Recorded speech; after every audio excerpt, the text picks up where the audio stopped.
ఏమి దిక్కు తోచనాలకి ఒక ఆశ్రమం కల్పించడం అనేది ఒక వాళ్ళ అదృష్టం.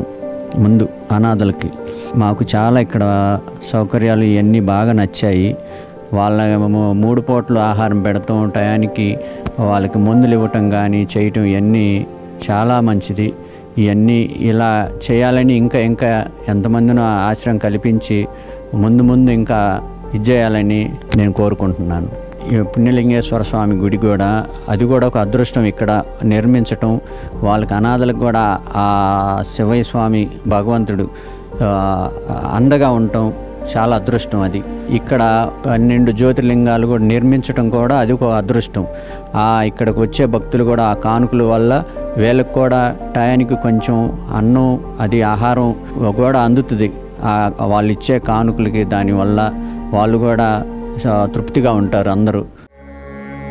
ఓం శ్రీ పుణ్యలింగేశ్వర స్వామినే నమః. దాతలకు సేవామూర్తులకు విన్నపం. ఈ అభాగ్యుల పట్ల మీ దయాహృదయాన్ని ఈ వీడియో చూడటం వరకే పరిమితం చేయవద్దని మనవి.